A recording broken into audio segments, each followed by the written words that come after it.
Hola,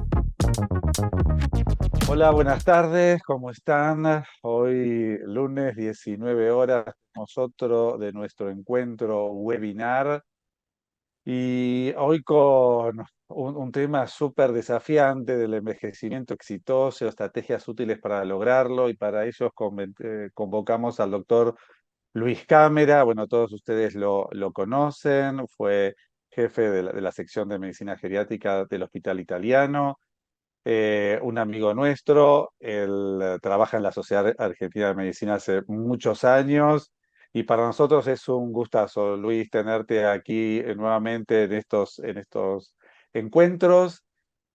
Por favor, hagan las preguntas que quieran. Aquí abajo va a aparecer en el Zócalo el email para mandar y obtener luego las preguntas y así tener el certificado por estos webinars.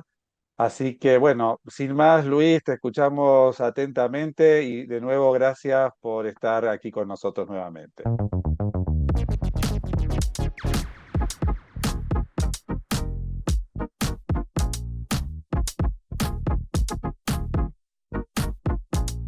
Bueno, gracias a ustedes por el convite. Tenemos que hablar de un tema que suena rimbombante, ¿no? Envejecimiento exitoso y estrategias útiles que podemos hacer. El tema es muy amplio, muy complejo, por así decirlo, pero yo lo haré lo más simplificado posible, porque yo creo que después de mucho andar, lo que hay que hacer por un envejecimiento exitoso, saludable o con poca discapacidad, son cosas que ya se saben, lo que pasa es que nunca se han dicho todas justas. ¿Cómo podemos ver la ancianidad? Acá me quiero detener un poquito, porque el tema de la ancianidad ha sido discutido ya por autores clásicos de hace siglos. Estábamos hablando de Platón, 25 siglos atrás, que ven que la vejez tiene que ver con cómo uno ha vivido y que se tiene que preparar desde la juventud para la vejez. Platón lo ve como una visión positiva la vejez, como una importancia ya en prevención y profilaxis. Estoy hablando de alguien que dijo esto 25 años atrás cuando no había ningún sistema de salud, ni antibiótico, ni nada que se le parezca.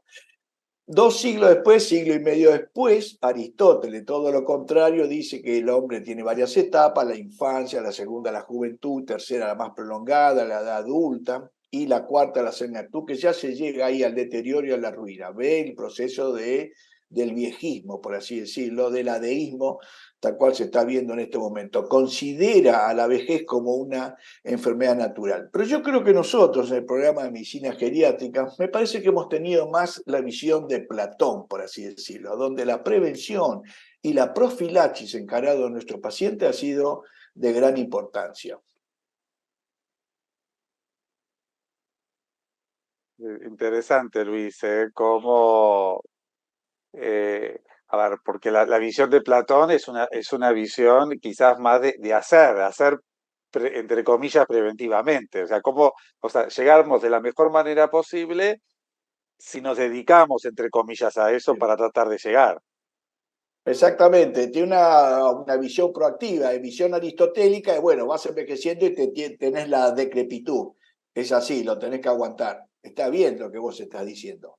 Es proactivo Platón, es medicina preventiva. Puede fallar, ¿no? Sí, ya sé que Pero puede fallar, uno, pero fíjate vos esto, tiene 25 siglos este concepto, Marcelo, 25 siglos. Estamos recién hoy dando una charla del tema y ya esta gente estaba hablando de esta situación.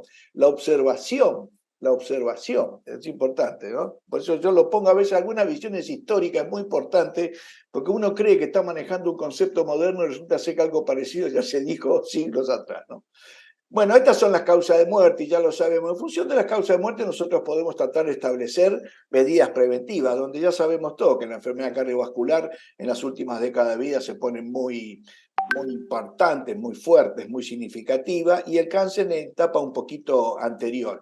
Y fíjese cómo estas publicaciones recién en estos momentos están tomando mucha fuerza a nivel, digamos, en las últimas 2 décadas, de mucha importancia desde el punto de vista epidemiológico. Estamos viendo las enfermedades crónicas y la muerte y ver de qué fallecemos, más allá de las enfermedades localizadas en sí mismo, para tener una visión un poquito más amplia, que tiene que ver con la cuestión epidemiológica y desde ahí poder actuar. Pero ¿cómo el hecho de las enfermedades neurodegenerativas, cómo entran en esto? Porque todos sabemos que lo cardiovascular en las últimas décadas mejoró muchísimo el control de estos factores de riesgo, pero nadie firma, o por lo menos acá en Argentina, que falleció con fragilidad o de fragilidad, Exactamente. o de vieja, como pasó con la reina Isabel. ¿Cómo quizás tenemos que Sí, empezar a modificar nosotros también? Porque obviamente que todo el mundo se va a morir, pero el impacto sí. al final, ¿cuál es el evento final? Me parece que todo lo que tenga que ver con lo neurodegenerativo todavía hay mucho por hacer.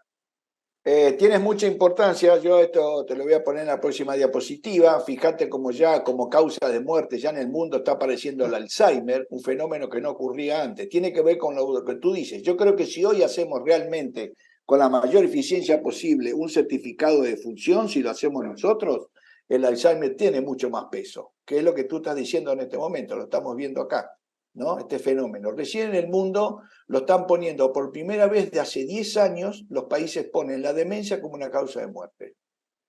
Y es lo que tú acabas de decir. Claro, porque viste, a ver, ¿se muere de demencia o eventualmente alguna cuestión vinculada a la demencia? ¿Viste? Ya sea que se broncoaspira y tiene una neumonía, una úlcera que se infecta. O sea, ¿qué causas concomitantes va teniendo? Y la importancia de eso, al margen que quizás no tuvo, o puede tener algún evento cardiovascular desde ya, ¿viste? Pero en general lo que nosotros vamos viendo, ¿cuál es tu opinión también, Luis? Sí. Es que en realidad las complicaciones propias de la demencia.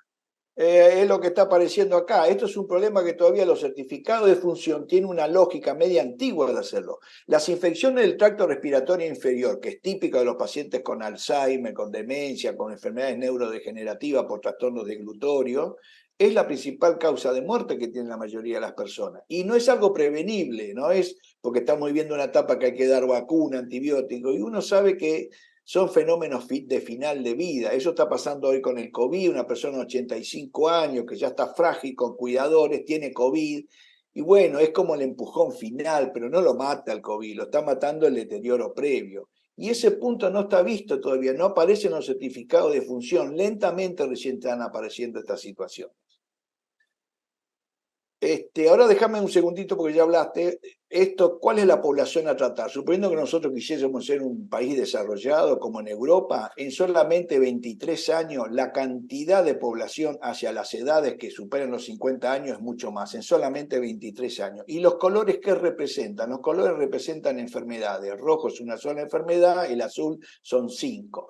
Si estuviésemos en el año 1990 en un país desarrollado europeo, esta sería como, digamos, el área bajo la curva de personas con 5 enfermedades crónicas. Pero si lo tuviésemos que ver 23 años después, imaginemos ahora, 10 años después, qué es lo que estaría pasando. El área bajo la curva de 5 morbilidades aumentó por lo menos un 20%. Esto es, envejecemos, vivimos más años, pero con muchas enfermedades, vamos sumando fenómenos.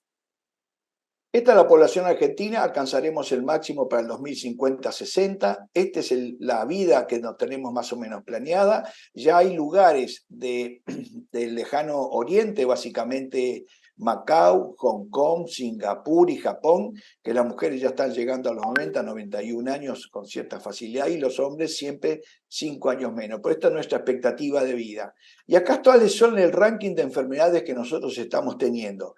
Y fíjate cómo Marcelo, ya se está contemplando al Alzheimer como una enfermedad que te lleva a la muerte.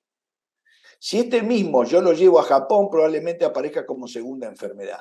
O sea, ya se está viendo el fenómeno de la demencia y la fase degenerativa, la fragilidad, sarcopenia, las enfermedades neurológicas en un contexto global como una causa de muerte. Estos son datos argentinos, donde algo de enfermedad cardiovascular se pudo disminuir, pero las infecciones respiratorias bajas aumentaron, típicamente, porque tienen dependencia básicamente del problema de glutorio, ¿no? Lo que estamos diciendo después.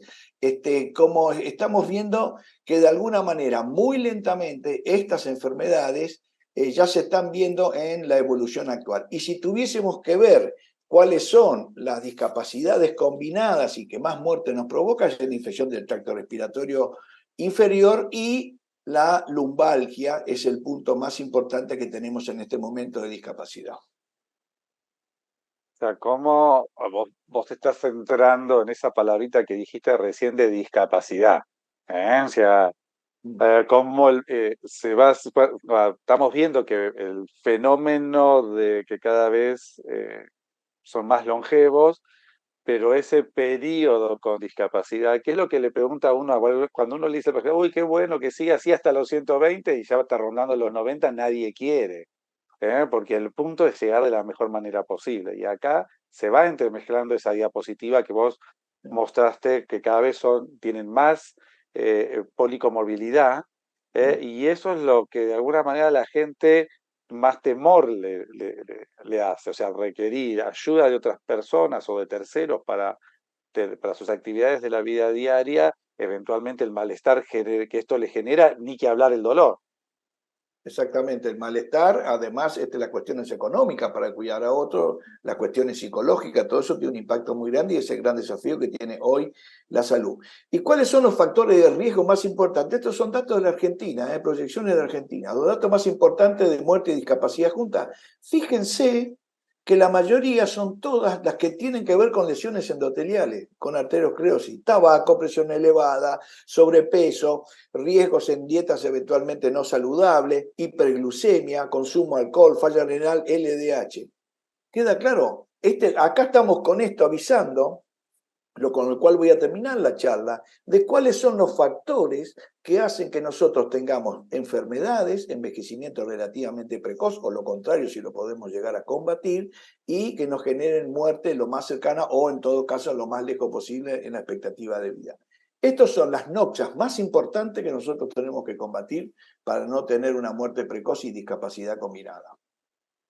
Yo veo esto y de alguna manera que son todas cosas que tienen que ver con cambios en los hábitos, o sea, más Perfecto. allá de cuestiones médicas propiamente dichas. O sea, Eh, como el hecho de que nosotros tengamos que trabajar conjuntamente con otros referentes que encima nos ayuden en la propaganda, en la comunicación, en la diseminación de todos estos conceptos, o si no, quedamos muy chiquitos en el consultorio. No sé cuál es tu opinión, si estoy después, no sé, te invaden con Mira, propagandas, con un montón de cosas. te adelantaste un concepto que iba a decir al final, pero recordá lo que acabas de decir, hábitos de vida saludable, te lo termino de completar.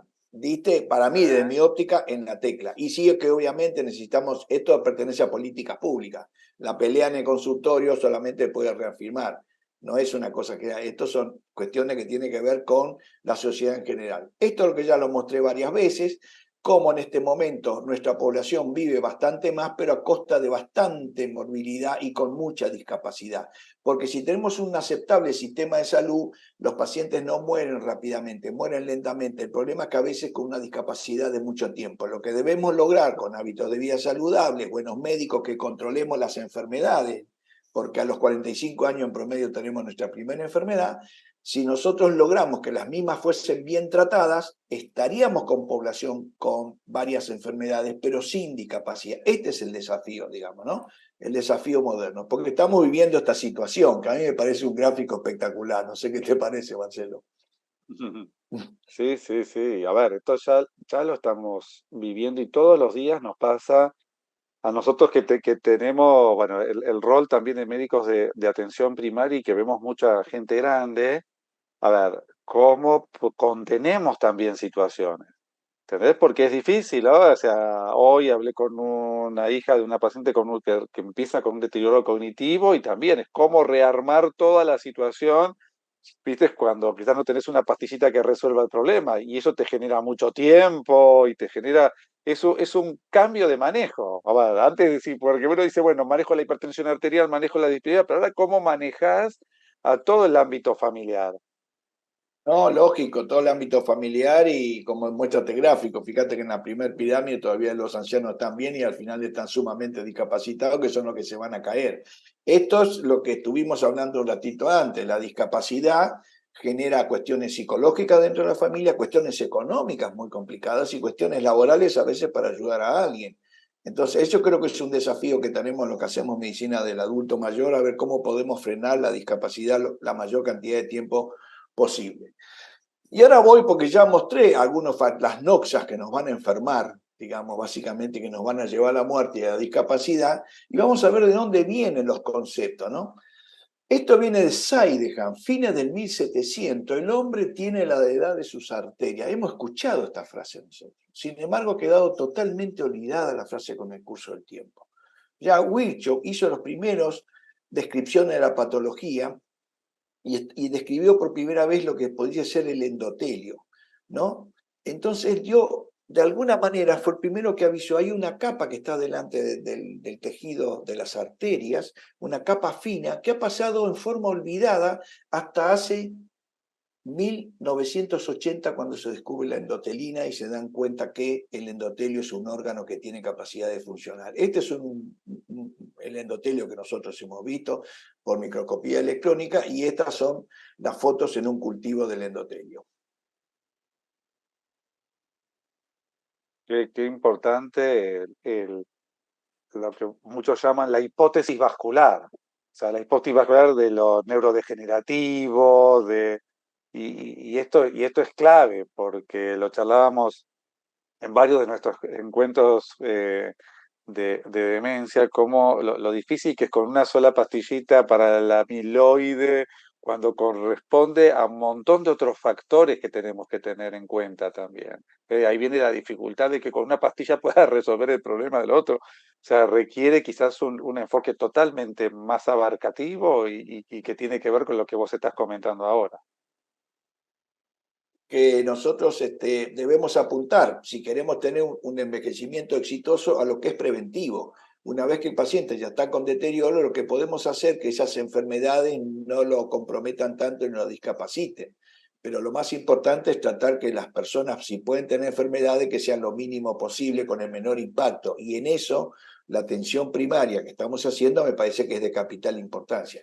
¿Qué hace el endotelio? Como vemos acá, la permeabilidad es anticoagulante, coagula, modula la respuesta inmune, modifica las liposproteínas. Y en el cerebro, como nosotros sabemos, el endotelio suele a través de el complejo, la placa neural y al mismo tiempo con las células de la microglía y también con las nosotros hacemos lo que nunca me acuerdo el nombre, que son derivados musculares, suelen ser los que nos protegen a nosotros, por ejemplo, de no acumular amiloide. Hoy por hoy, más allá de la hipótesis del Alzheimer con la síntesis exagerada y la aglutinación de amiloide, gran parte de la investigación está pasando en cómo nuestras células de la microglía no pueden limpiar ese amiloide. Y eso tiene que ver con las cuestiones vasculares. Y ya hay clara relación que cuando yo tengo alterado el endotelio tengo progresión de la demencia, porque me pasan estas proteínas, básicamente el amiloide, y se fosforila la tau, y no tengo capacidad para poder limpiarla. Claramente hay una relación entre el endotelio y la fragilidad, de igual manera que hemos visto, donde los pacientes alteran su función mitocondrial cuando el endotelio anda mal y altera la función muscular con deterioro del mismo, y claramente hay una relación, como podemos ver acá, entre el endotelio y la senescencia, con la disregulación del ciclo hormonal, con el estrés oxidativo, con la inflamación vascular, la microinflamación vascular, con la activación del sistema de los radicales libres, la hiperuricemia, todo eso genera una lesión de senescencia endotelial que termina afectando la circulación neurovascular y que la misma termina lesionando a las neuronas. Por lo tanto, pudiésemos decir que el endotelio es el órgano en junto, digamos, con con la pared vascular, con el órgano que más protege a las neuronas de las noxas. Y acá, como para ir finalizando de alguna manera, porque esto es bastante rápido, yo hice mucho hincapié en el notelio, estamos viendo 2 trabajos que aparecieron este mes. Hay cientos de trabajos, pero voy a poner solamente estos 2. Como el manejo de la hipertensión o el no manejo de la hipertensión, falla diastólica alta, hace que tengamos mayor precocidad, tener demencia o todo lo contrario, podemos retrasar la demencia en 4 o 5 años. Acá lo estamos viendo perfectamente. Tener presión muy baja, también en algunas poblaciones que puedan tener hipotensión ortostática, favorece que aparezca la demencia. Pero el tratamiento de la hipertensión arterial, comparada con personas no hipertensas, o sea, personas sanas desde el punto de vista vascular, por así entre comillas, si yo trato y controlo bien la presión, voy a tener demencia a la misma edad en los 2 grupos. Si el tratamiento de la presión es malo o no es tratamiento, la aparición de la demencia es bastante más precoz.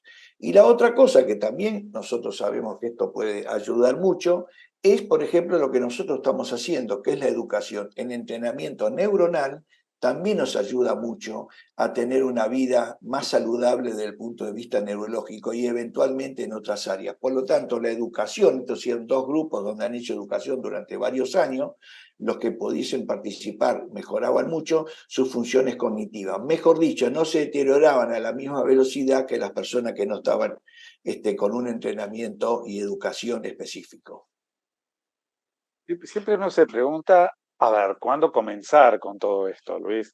Ahora, nosotros también vemos adultos más jóvenes, y cómo uno dice, bueno, ya empieza a tener registros, bueno, principalmente la presión diastólica, un poco más alta, y ahí uno empieza quizás cada vez más con mayor intensidad a tratarlos. O sea, el síndrome metabólico, no sé, la impresión que a uno le da es que hay una epidemia de síndrome metabólico, ¿viste? Es que todos Es real. empiezan, No es una sensación, es real.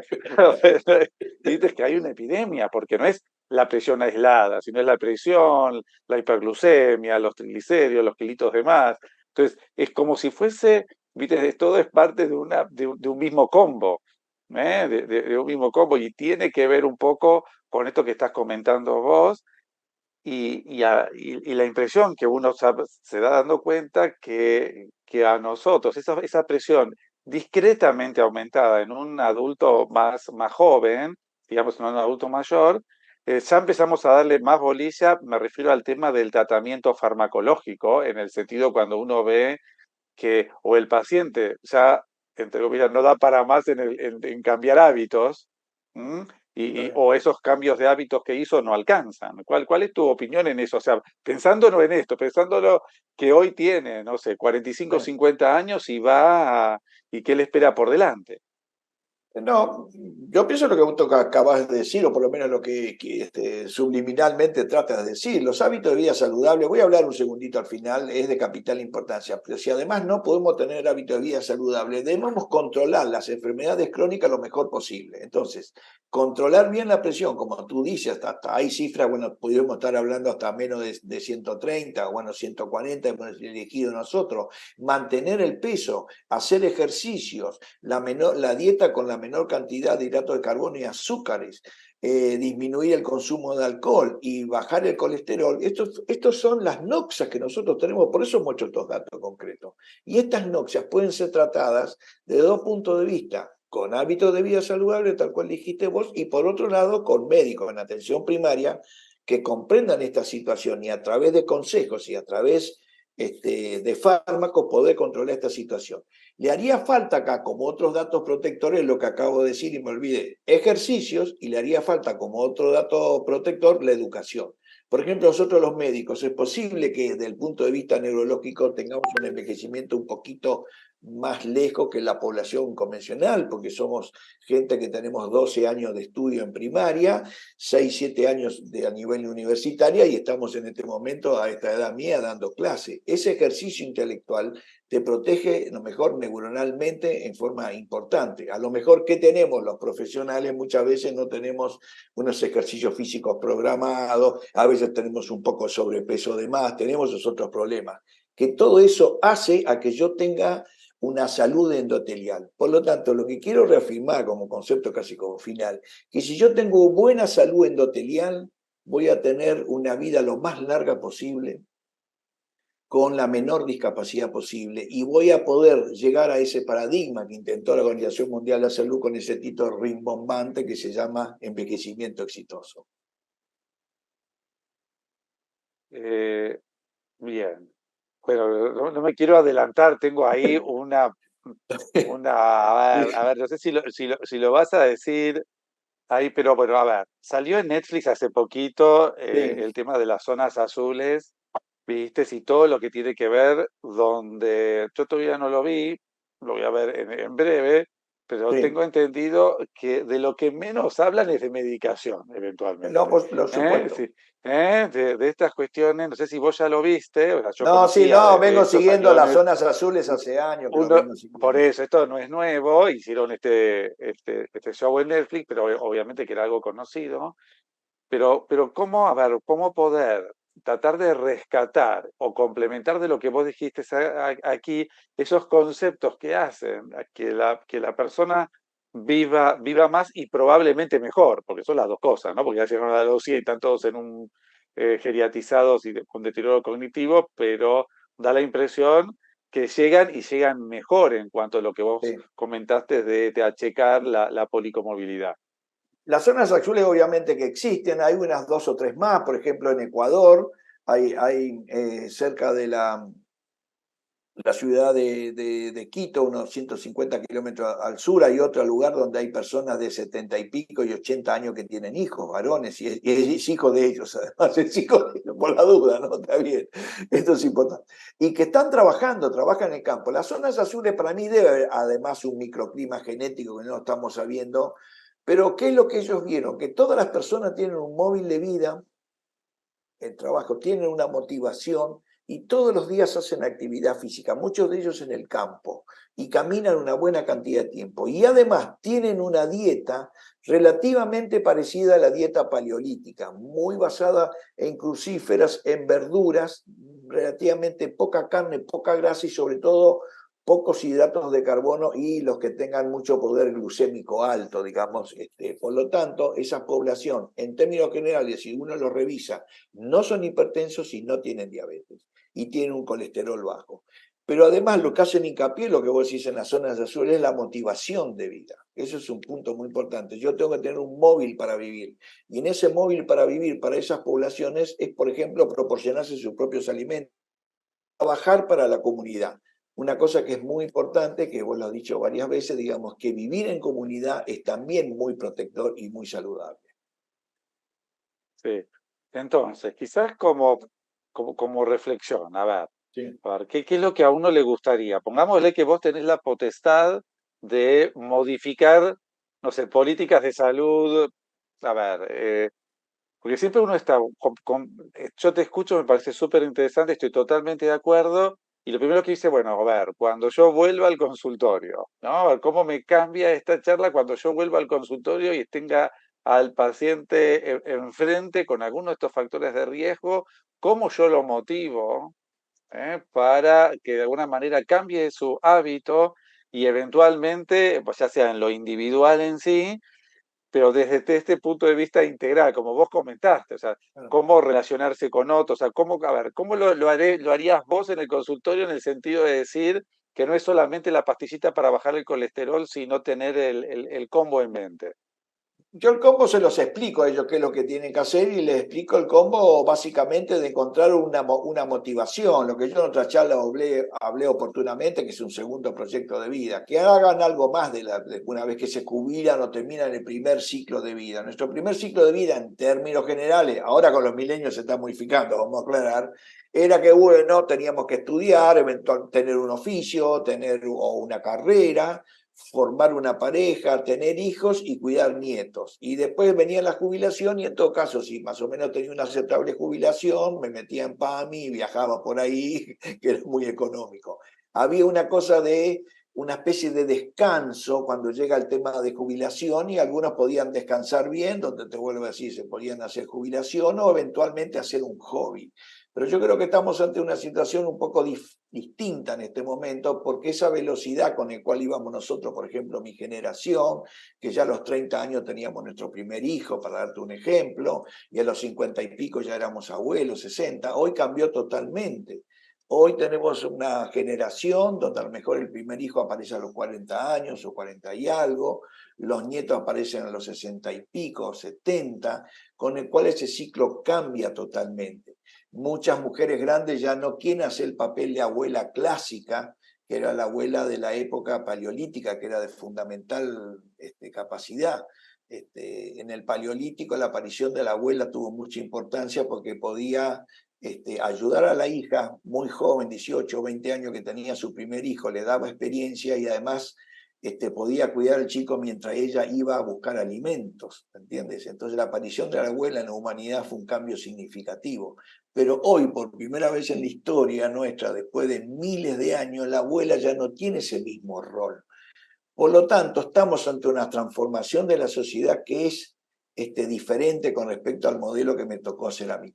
Pero dentro de esa transformación de la sociedad, como siguen existiendo leyes duras que en los 60, 70 años, 65 hay que jubilarse, hay que cambiar, va dando un tiempo, si es que tenemos población sana, que la gente haga otra cosa. O sea, la motivación de seguir vivo es de gran importancia. Y para eso hay que tener un móvil, hacer algo, algo que me entretenga, algo que me divierta, eventualmente hacer un nuevo emprendimiento. Pero no solamente estar esperando los días y, como digo yo, estar esperando la muerte.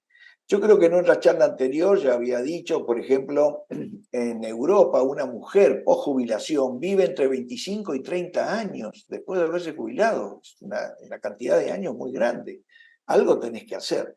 Eso es lo que yo le diría a las personas, que se motiven, que busquen un factor, que hagan algo que los pueda entretener, que escriban un libro, que no sé, hagan un viaje y hagan una crónica del mismo, pero que se motiven, que tengan un proyecto chico, grande, pero que eso los mantenga muy activos. Además, que sean muy cuidadosos con su salud. Y en eso sí dependemos que los médicos tratemos de tenerlo lo mejor controlado posible.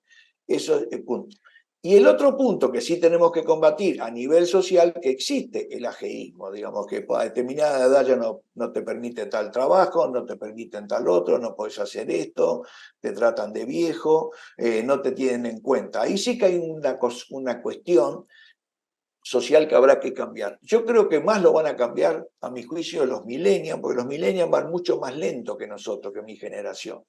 Entonces yo me imagino un millennial que todo va tardando mucho más, que cuando llega a ser, por ejemplo, a tener una determinada posición en su vida, pongámosle un millennial exitoso, en ese momento le van a decir que se tiene que jubilar. Entonces va a decir, pero si acabo de llegar, hace 30 y pico de años que me estoy preparando, recién llegué y vos me decís que me tengo que ir. Yo creo que la verdadera transformación la van a generar estos millennials cuando haya millones de personas de 60, 70 años, bastante saludables, relativamente delgados, que han hecho ejercicio, que se han cuidado toda la vida y que sienten que tienen mucha potencia para hacer cosas. Yo ese futuro, yo no sé si lo voy a ver, yo no sé si lo voy a ver, pero yo creo que eso dentro de 20, 30 años se va a generar por la masa de gente de esta edad que yo te digo que va a estar muy saludable, si es que hacen los hábitos de vida saludable. Y los hábitos de vida saludable, Marcelo, necesitamos que los estados nos enseñen. Si fuese por mí, yo enseñaría temas de salud preventiva desde la niñez, desde la niñez. ¿Me entiendes? Es muy difícil cambiar la conducta de una persona con sobrepeso a los 60 años, es bastante difícil. En cambio, si uno trabaja con los niños de entrada, en generar una formulación de cuáles son las comidas más saludables, cuáles son las menos saludables, cuáles son los ejercicios que tiene que hacer, en qué tiene que recrear su mente, a mí me parece que podemos generar una población sana desde los primeros años de vida. Y eso es un patrón cultural que corresponde a los estados. La pelea en el consultorio es muy difícil, la pelea en el consultorio es muy difícil. Sí podemos controlar bien las enfermedades porque cada vez tenemos mayor arsenal terapéutico, ¿no? Sí, yo lo que noto, por lo menos de la gente, de los profesionales de mi generación, un poco más jóvenes, que en general están muy activos desde el punto de vista de la actividad física, que se cuidan con la dieta, que no fuman o que fuman poco, menos de lo que era antes. Vos lo ves que, y eso me da la impresión a mí que te da una cuota extra cuando estás en el consultorio, Pues yo siempre recuerdo una anécdota cuando era alumno, que yo quería ser clínico y yo iba a los que me daban bolilla y estaba en un consultorio con un médico que en esa época se podía fumar en cualquier Sí, lado. sí, sí. Entonces estaba en el consultorio, era obeso y fumaba, y tenía un paciente enfrente que le decía: usted tiene que dejar de fumar y tiene que bajar de peso. Sí, Muy sí, difícil. sí. Y la persona le dije: pero doctor, usted está gordo y fuma. O sea, y me está diciendo Chao. a mí que tengo que dejar esto. O sea, perdés mucha credibilidad. O sea, si lo que vos estás sugiriendo que el otro haga o cambie de hábitos, vos no lo haces. No, eso es Entonces, muy cierto. eso me quedó a mí muy grabado. Entonces, el hecho que también sea hasta una cuestión bastante responsable de este lado, o sea, pregonar, o sea, hacer lo que pregonamos. Entonces, No, no, sí, eso te da, lógico. a la hora del convencer a la otra persona, en el buen sentido, te da un mayor impacto, No, ¿viste? eso que estás diciendo es muy cierto, digamos, que uno vea personas grandes, activas, que estén activas políticamente. Escuchame, Marcelo, Estados Unidos es una gerontocracia en este momento. Está la señora Pelosi, que realmente Nancy Pelosi, que mueve todo el Parlamento americano. Hace pocos meses viajó por el lejano oriente, creo que estuvo en Taiwán, y el imperio chino tembló. Y yo decía, ¿pero cómo puede temblar por una mujer de novena década de vida? Y entonces alguien me dice, bueno, estaba Estados Unidos atrás. Y yo digo, ¿cómo puede ser que Estados Unidos esté atrás de una mujer de novena década de vida? Fíjate la transformación. Biden está en la novena década. Si puede ser presidente, Trump tiene 78 años, tiene octava década. O sea, fíjate tú, Estados Unidos, ¿no? Es casi una gerontocracia. Entonces, ver ese modelo de personas grandes, muy fuertes, muy potentes, a mí me parece que también ayuda. Sería como el antimodelo del médico que vos tuviste, ¿no? De alguna manera. ¿No? Pero a mí me parece que ese es un norte como para que nosotros veamos, digamos, un norte como para que veamos, se puede tener ese envejecimiento exitoso y sobre todo con lo que acabamos de hacer, que mostramos acá, esto lo publicamos este año en la revista Medicina, decimos una convención de hábitos de vida saludable. Y también la otra cosa que sí, esto está impactando mucho en nuestro país, esta diapositiva la muestro siempre, que es de un amigo mío que me mandó esta foto del 2001, la crisis financiera. Acá tenemos un señor, fíjate, con traje Armani, caminando perfectamente en el centro nuestro, en la zona de los bancos, y este chico, yo no sé, 10, 15 años después la salud de uno y otro, ¿me entiendes? La doble carga de enfermedad, donde los factores sociales tienen mucho impacto, también hay que ponerlo acá en la mesa. Es posible que la salud de este señor pueda tener hábitos de vida saludable, que uno pueda hacer cosas. No sé, este chico que está trabajando en la calle y de repente en una movilización extraña viene una moto y lo choca, por ejemplo, ¿no? O un auto por estar haciendo este trabajo tan duro. Sí, totalmente, totalmente. Bueno, bueno, Espera que Luis, sigo, acá, dame muchísimas dos gracias. minutos. Dale, Estos son los dale, hábitos dale, de vida dale. saludables, los muestro en todo el 2018. Si tenemos 5 hábitos de vida saludables, como dije, no engordar, no comer azúcar, controlar la presión, no fumar y muy poco alcohol, las mujeres viven 14 años más a partir de los 50, si tienen 5 hábitos de vida, y los hombres vivimos 12 años más. Esto es lo más importante a tener en cuenta, ¿no? Esto lo estoy poniendo. Estos son datos de las enfermeras y los profesionales de Estados Unidos, una publicación del 2018, ¿no? Que es la compresión de esta enfermedad. Y podemos tener este envejecimiento, como digo yo, sin andar medio 25, ambas, cuando Tina Turner hizo famosa esta canción, y los no había una mujer con esa sexualidad y sensualidad. No se Se escuchaba un poquito entrecortado, sí. perdón.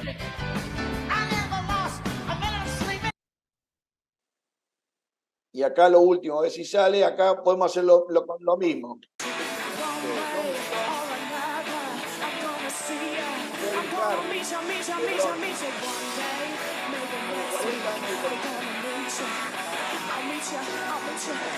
Así que con esto quiero terminar, digamos. Yo creo que viene una nueva ancianidad dependiente de todos estos hábitos de vida saludable, de la ayuda que nosotros podemos hacer en la atención primaria para controlar las enfermedades, de las medidas preventivas que tenemos que hacer y que me parece que uno lo ve con mucho orgullo porque nuestro grupo ha hecho grandes logros al respecto, desde una atención primaria con pensamiento preventivo para el adulto mayor.